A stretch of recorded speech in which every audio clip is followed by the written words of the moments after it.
Aloha Teilights, it's your girl, the T, where no resources on tap, bringing you episode 5 of 1010 Wins, where we delve deep into who we are, the person to propel not only your business, but your personal and professional growth. So tonight, we're going to talk about knowing who you are. Before we can talk about motivation, before we can talk about influence, even before we delve any deeper into the planning process, we got to do this mind work.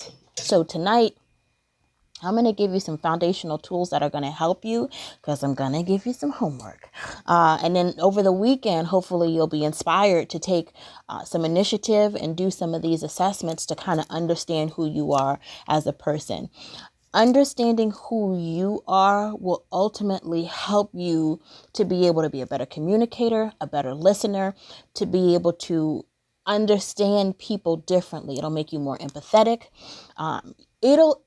In my opinion, it'll make you an overall better person knowing who you are. Because sometimes we have a tendency to get frustrated, not even understanding why or what somebody did that took us there.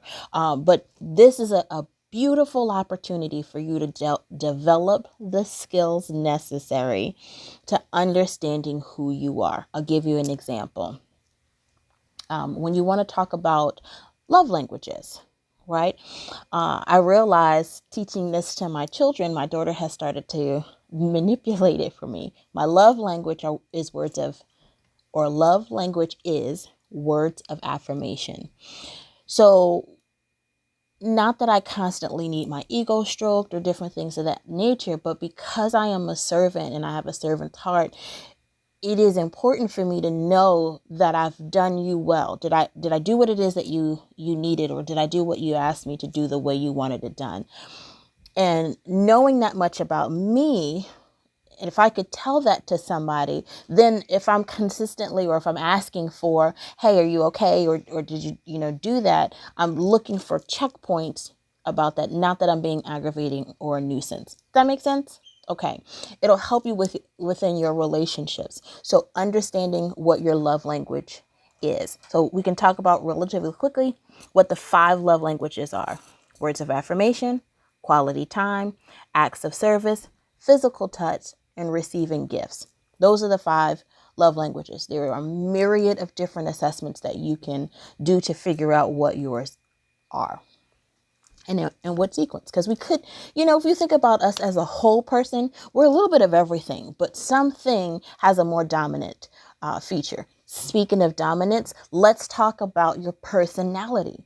Your personality will talk to you about how you're motivated to do different things. Again, when you're at work, at a 9 to 5, or if it's within your business, you'll start to develop an understanding or a better understanding of what makes you tick, how you're hardwired. So when you look at the different personality types, there are several, 4 in fact. So the 4 personality types are you motivated by dominance, influence, steadiness, and your consciousness? Those are the different personality types. And the reason why you want to kind of understand it, not just for yourself, but for your clients as well.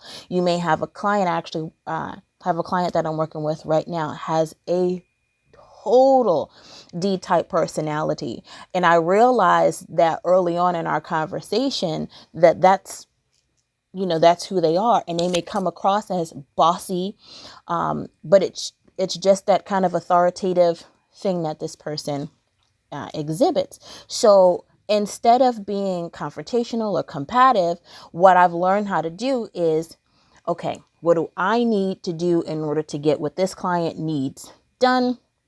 I may have to shift a little bit just to make sure that I compromise and compensate for what the client needs. But I know that much about myself that I can make that pivot and turn. And I've learned that much to identify that in my client in order to say, that's who you are. All right.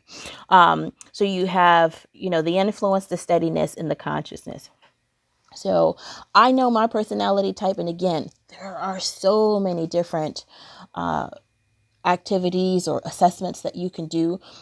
to figure out who you are, the asset. Haha. The next thing that you want to talk or that I would like to talk to you guys about is, in knowing who you are, is your strengths in areas of opportunity.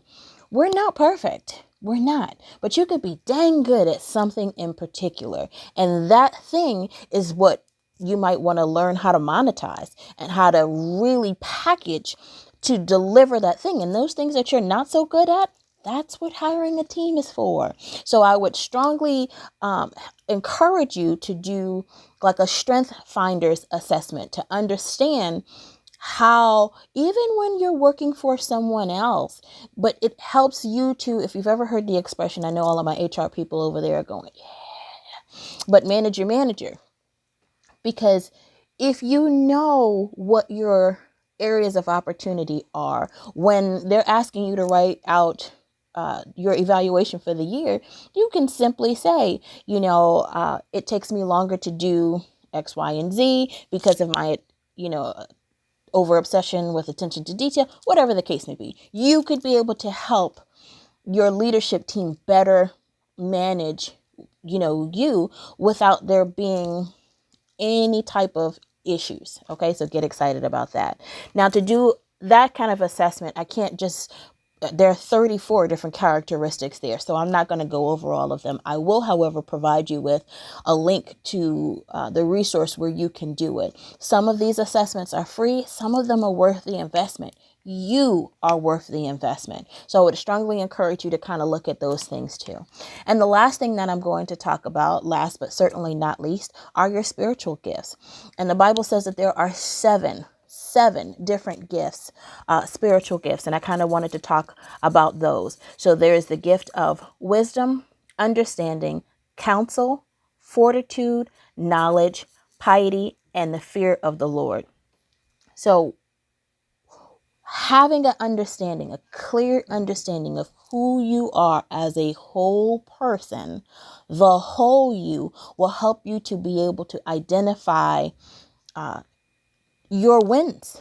Ultimately, this is what we're doing. 1010 Wins is about you winning and learning how to be the best version of yourself. Remember, to propel you to your greatness for both your business and your personal and professional growth. So, if you are to have any questions, I know I went through a lot. I know I went through it relatively quickly, but tonight we talked about the 5 love languages. We talked about the 4 personality types. We talked about the 34 strengths when it comes to strength finders and what that looks like for you. And then we talked about the 7 spiritual gifts. I am super excited for you and the momentum that this week has gone. Like, we are really cooking with gas this week. And I'm just praying that you take this information and you apply it to your everyday life and you share it with somebody else that could use it. We did discover through conversation that we want to do some reading together, and I'm over the moon excited about that. So look out for the book club. It's coming. I think come Monday, we're going to be reading Napoleon Hill, Think and Grow Rich. But there's a version of it, a specific version of it that people are telling me we want to collectively do. I think it's geared, for a specific reader. So we're going to, look into that, and I'll put that in the information. If there's nothing else and all hearts and minds are clear, I'm going to bid you adieu. I thank you so very much for tuning in with me, rocking out with me this week. This has been so much fun. I don't know why I didn't do it before, but love you to pieces. I'll see you tomorrow when we're doing some collaborations with some friends of mine. Talk to you soon.